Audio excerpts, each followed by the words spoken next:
ከጨለማ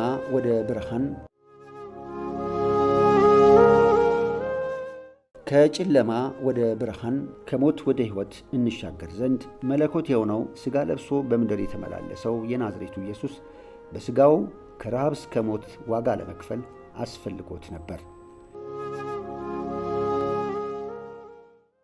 ኢየሱስም ወደ ኢየሩሳሌም ይሄድ ዘንድ ከሽማግሌዎችና ከካህናት አለቆች ከጻፎችም ብዙ መከራ ይቀበልና ይገደል ዘንድ በሦስተኛውም ቀን ይነሣ ዘንድ እንዲገባው ለደቀ መዛሙርቱ ይገልጽላቸው ነበር።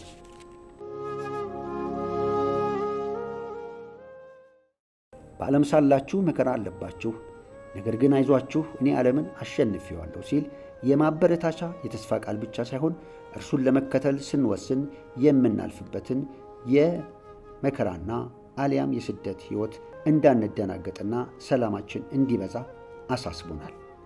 ታዲያ ጌታ ኢየሱስ በትንሣኤ ከፍ ብሎ ካረገ በኋላ እርሱን የተከተሉ 12 ሐዋርያት በአሰቃቂ ሁኔታ ሕይወታቸው ተሰውቷል። በእነርሱ የተጀመረው ቤተ ክርስቲያን በሮማውያን ዘመን ታላቅ ስደትን ተጋፍጣለች። በዛሬው ዝግጅታችን የአማኞችን የስደት ታሪክ ከጥንት እስከ ዛሬ በአጭሩ እንመለከታለን። በዚህም ለሕይወታችን የሚቀር ትምህርት እንዲኖር እናምናለን።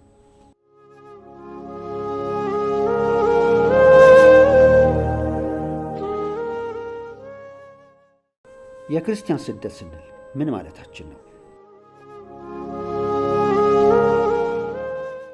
ስደት በጥቅሉ የሚያመለክተው ክርስቲያኖች በክርስትና እምነታቸው ምክንያት በጊዜ ሂደት የሚደርስባቸውን ጭቆና፣ ትንኮሳ፣ አመፅ ወይም ሕጋዊ ቅጣት ነው ብሎ ማለት ይቻላል። እምነታቸውን ለመተው ፈቃደኛ ባለመሆናቸው፣ እሱን በመለማመዳቸው፣ ሌሎችን ወደ እምነት በመለወጣቸው ወይም በአነስተኛ የእምነት ማኅበረሰብ ውስጥ በመሆናቸው ብቻ ነው። ይህ ስደት በብዙ መልኩም ተካሂዷል።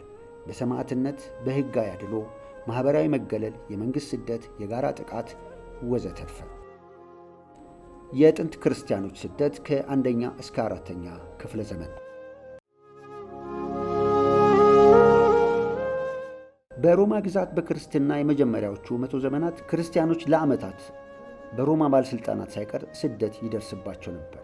የሚጠቀሱት ምክንያቶች ደግሞ የሮማውያን አማልክትን አለማምለክ፣ ጸረ ማኅበራዊ ወይም ክህደት ተደርገው የሚታዩ በፖለቲካ ታማኝነት የጎደለው ጥርጣሬ፣ አለመግባባቶች ወይም ስለ ክርስቲያናዊ ድርጊቶች የሚናፈሱ የሐሰት ወሬዎችና በአደጋ ጊዜ የተፈጠረው ማናቸውን ምክንያት በእነርሱ ላይ በማሰባሰብ የተደረጉ ስደቶች ያካትታሉ። የዲሲያን ስደት በ250 ዓመተ ምህረት ንጉሠ ነገሥት ሲዴስያስ በንጉሠ ነገሥቱ ውስጥ ያሉ ሁሉም ሰዎች ለሮማውያን አማልክት መሥዋዕት እንዲያደርጉ ወይም ቢያንስ ይህንን እንዳደረጉ የሚገልጽ የምስክር ወረቀት እንዲወስዱ የሚያስገድድ አዋጅ አወጣ። ይህንን ትእዛዝ የማይቀበሉ ክርስቲያኖች ለስደት ተዳርገዋል። ይህም በክርስቲያን ማኅበረሰቦች ላይ ታላቅ ጉዳትን አስከትሏል። ከነ ሕይወታቸው ተቃጥለዋል፣ ለአውሬ ተሰጥተዋል፣ በተለያየ የሥቃይ ሞት እንዲሞቱ ተደርገዋል። እንዲሁም ደግሞ ከከተማ ተሰደው በየዋሻ እንዲንገላቱ ሆኖባቸዋል።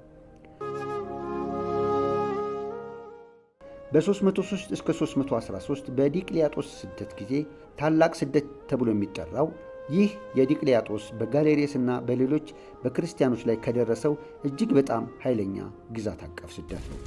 አብያተ ክርስቲያናት ወድመዋል፣ ቀሳውስት ታስረዋል ወይም ተገለዋል። እንዲሁም የክርስቲያን አምልኮ በብዙ ቦታዎች ታግዷል።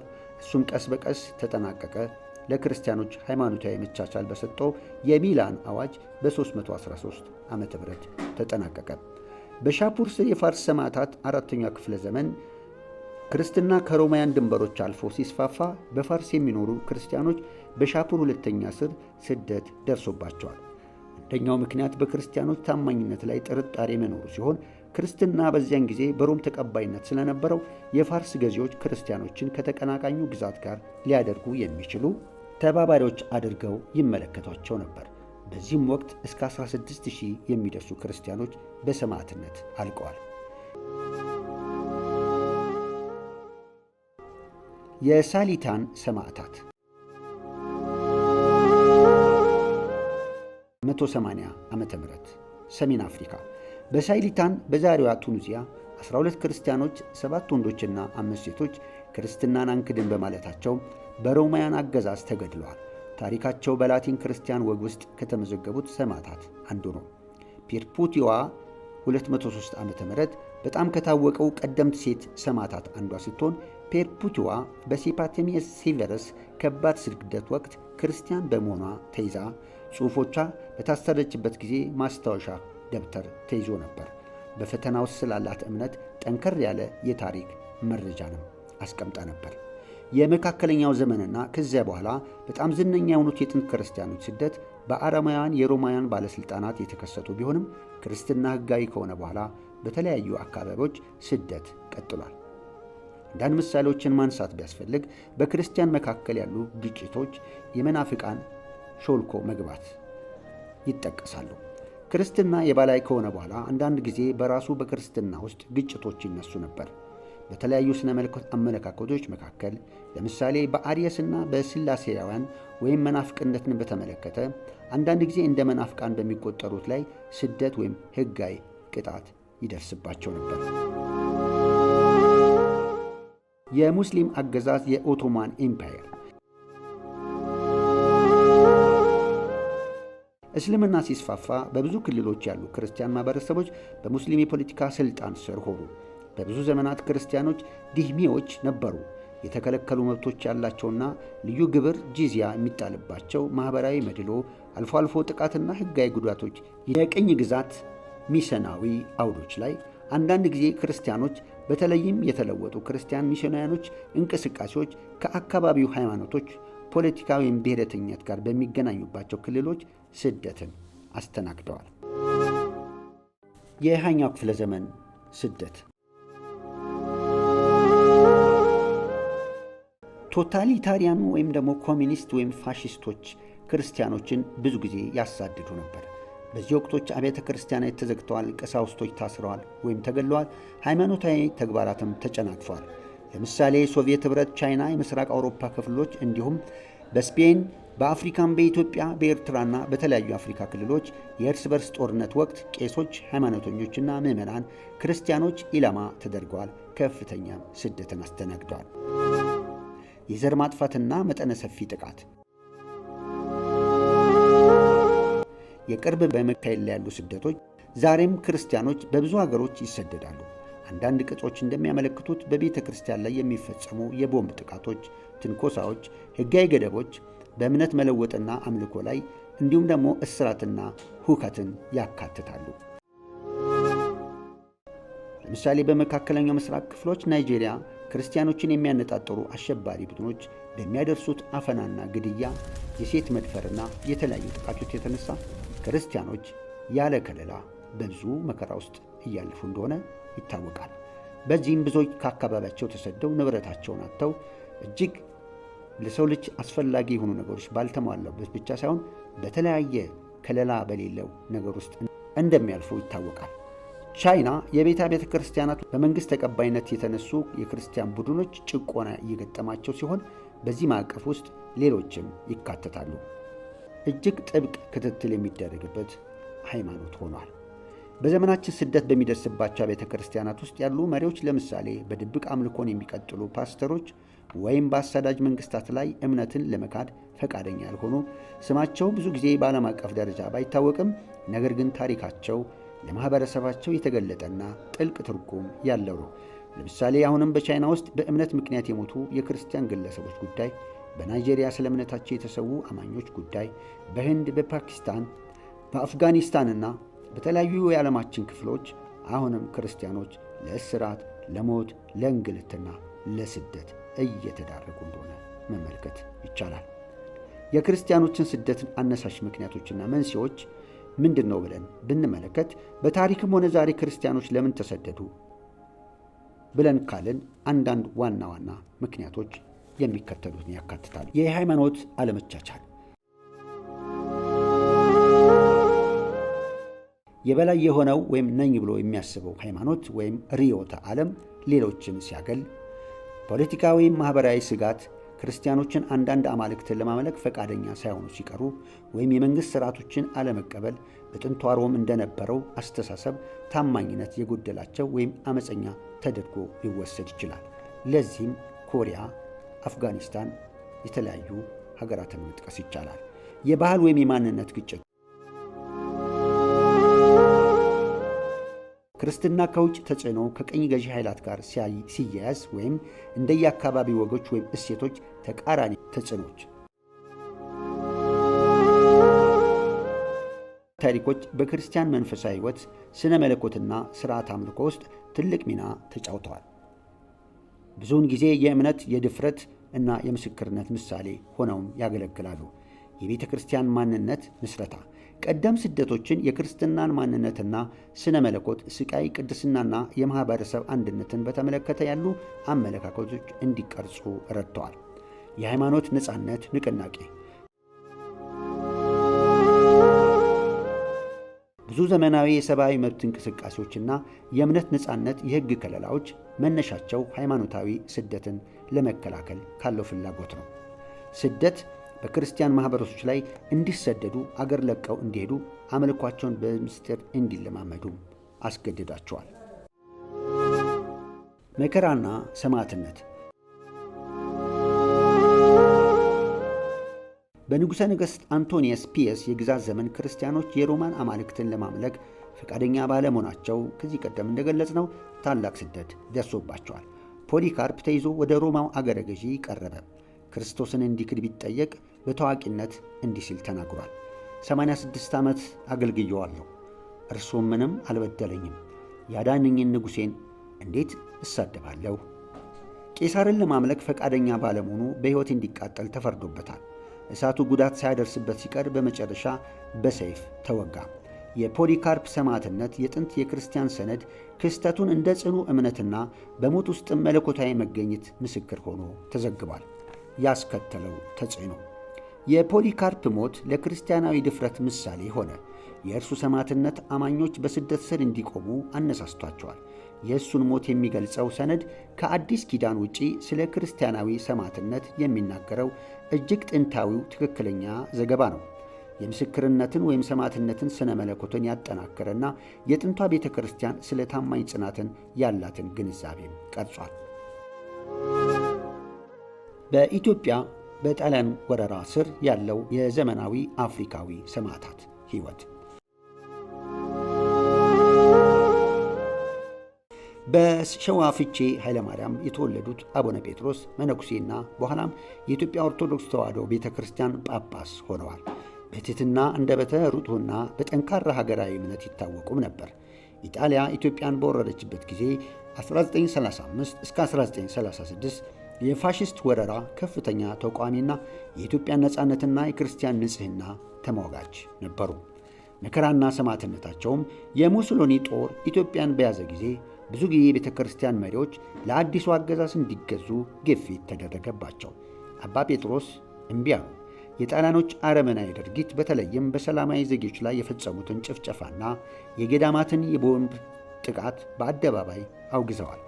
በጁላይ በፈረንጆች አቆጣጠር 1936 ተይዘው የኢጣሊያ ባለሥልጣናት ፊት ቀርበው የወረራውን መንግሥት እንዲደግፉ ታዘው በድፍረት እንዲህ ሲሉ መለሱ። የሕዝቤ እምባ ያቀረብከውን ሐሳብ እንዳልቀበል ከለከለኝ። ቤተ ክርስቲያኔና አገሬ ደሜ ያስፈልጋቸዋል ሲሉ ነበር በቆራጥነት የመለሱት። ከመሞታቸው በፊት ሕዝቡን እየባረኩ ሐምሌ 29 ቀን 1936 በአዲስ አበባ በጥይት ተገደሉ።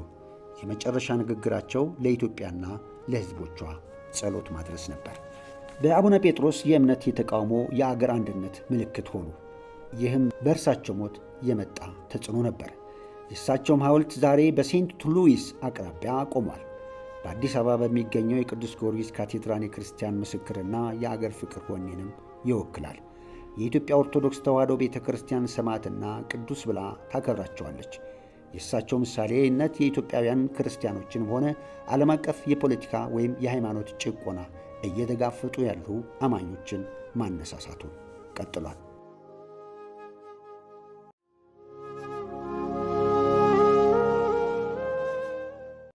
አብራጂድ አዚዝ 1972-2007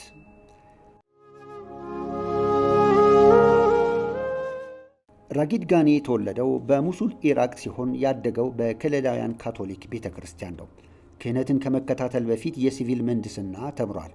በኋላም በሴንት ፒተርበርግ ጳጳሳዊ ዩኒቨርሲቲ በነገረ መለኮት ዲግሪ አግኝቷል። ቶማስ አኩዊናስ በሮም በተለያዩ ቋንቋዎች አቀላጥፎ የተናገረ በ2003 የአሜሪካን ወረራ ተከትሎ ግፍ እየተባባሰ በሄደበት ወቅት በጦርነት የተመሰቃቀለውን የትውልድ አገሩን ለማገልገል ከተሾመ በኋላ ወደ ኢራቅ ተመለሰ። ታጣቂ እስላማዎች ቡድኖች ክርስቲያኖችን ማጥቃት ሲጀምሩ አብራጂት ተደጋጋሚ ዛቻ ቢደርስበትም ቤተ ክርስቲያኑን ለመዝጋት ፈቃደኛ አልሆነም። ሰኔ 3 ቀን 2007 እሁድ ቅዳሴን ካከበረ በኋላ እሱና 3 ዲያቆናት በሙሱል በታጣቂዎች ተደበደቡ። ማስጠንቀቂያ ቢሰጠውም ለምን ቤተ ክርስቲያንን አትዘጋም ተብሎ ሲጠየቅ የእግዚአብሔርን ቤት እንዴት እዘጋለሁ ብሎ መለሰ። ከዚያም ከጓደኞቹ ጋር በመንገድ ላይ ተገሏል። አስከሬናቸው ለሌሎች ማስጠንቀቂያ ይሆን ዘንድ ለእሳት ሳይነሳ ቀርቷል። የአብራጂት ደፋር አገልግሎትና ሞት በዘመናዊ መካከለኛ ምስራቅ የእምነት ምልክት ሆነ። የእሱ ምስክርነት በኢራቅ ውስጥ ስላለው የክርስቲያን ስደት ዓለም አቀፍ ግንዛቤን አነቃቃ። እናም በዓለም ዙሪያ ባሉ አማኞች መካከል ያለውን ትብብር አነሳሳ። ርዕሰ ሊቃነ ጳጳሳት ቤኔዲክቶስ 16ኛ መሞታቸውን በሞት ፊት የጸና እምነት ጥንካሬ ምልክት አድርገውታል። ዛሬ በከላዳውያን ካቶሊክ ቤተ ክርስቲያን ሰማዕት መሆኑ ይታወቃል እና ታሪኩ የማያቋርጥ ስጋት ውስጥ የሚኖሩትን የመካከለኛው ምስራቅ ክርስቲያኖችን ማጠናከሩ ነው። ስደት በአፍሪካ እየጨመረ እንደመጣ ያስረዳል።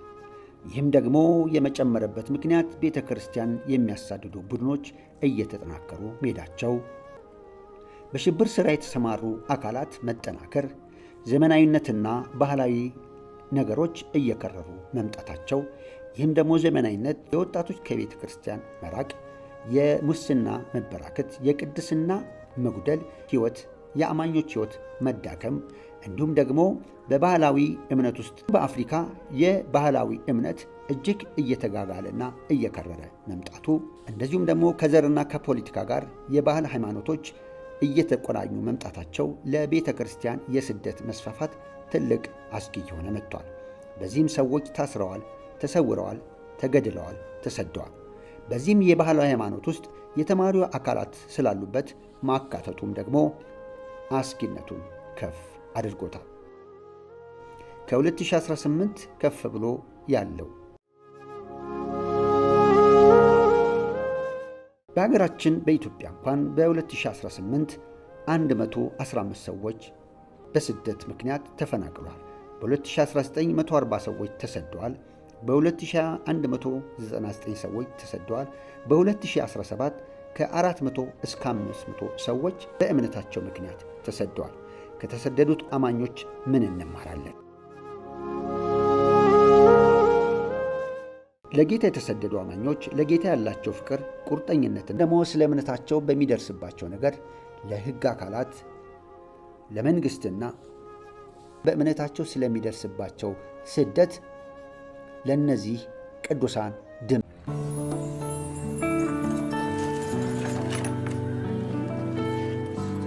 I bring good news that will relieve your suffering. News of a great teacher, Jesus Christ. Open your hearts to Jesus. You will have everlasting life. የቆሰሉ ብዙ አሉ ለወንጌሉ እንደኔና እንዳንተ በነፃነት ዘመን ያልተፈጠሩ ካንቺ በፊት የተሰዉ ብዙ አሉ ለወንጌል እንደኔና እንዳንቺ በነፃነት ዘመን ያልተፈጠሩ ከኛ በፊት ብዙ አሉ የተሰዉ ለወንጌሉ እንደኛ በነፃነት ዘመን ያልተፈጠሩ ሳይኑ ችግሬን ጨርቄን ማቄን በጽድቅ የኖሩ በጌታ የተጉ ለጌታ የኖሩ በሰው የተጠሉ አቤት ያሮጡለትን ያዩታል ከወደ ላይ የክብሩ ጌታ ሲያከብራቸው በሰማይ አቤት ያዩታል ጌታን ፊት ለፊት ሳያዩት ያመኑትን የናፈቁትን የጨከኑት በስጋቸው ያከበሩት አይገኝም አክሊላቸው በሰማይ ነው ክፍያቸው አቤት የሮጡለትን ያዩታል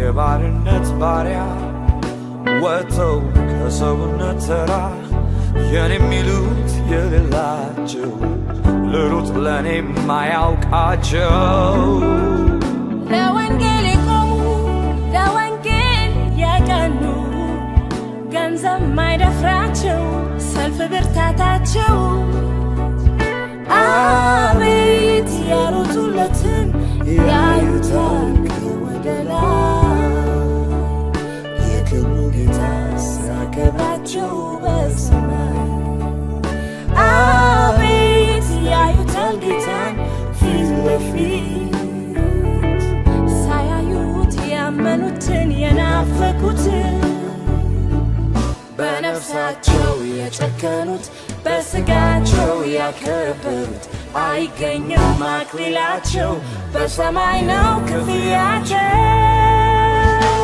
አቤት ያዩታል ጌታን ፊት ለፊት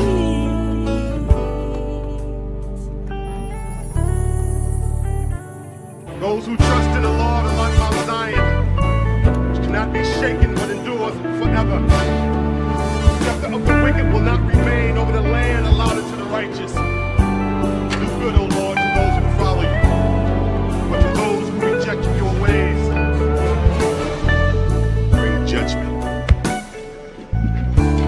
ማነው ታዲያ የዘመን አርበኛ ለጌታ ነገር ያልተኛ ብድራቱን ያልተቀበለ እውነት ለወንጌል የጀገነ በነፃነት ዘመን ራሱን የሰዋ ለጥቅም ያልኖረ በእምነቱ የጸና ማነው የዘመኔ ወንጌል ነጋሪ በተግባር የታየ የጽድቅ ተባባሪ ያልሆነ በፍጹም የነፃነት ባሪያ ከቶ ያልተገኘ እዚህ ሲሉት ማነው የአቋም ሰው ዘመን ተሻጋሪ ሰልፍ የበረታ ወንጌሉን ዘማሪ ማነው የዘመኔ ባለአክሊል ተረኛ ለራሱ ያልኖረ ከስጋው ጠበኛ ሞትም ጥቅሜ ብሎ በነፍሱ የጨከነ ግራ ቀኝ የለየ ለቃሉ የታመነ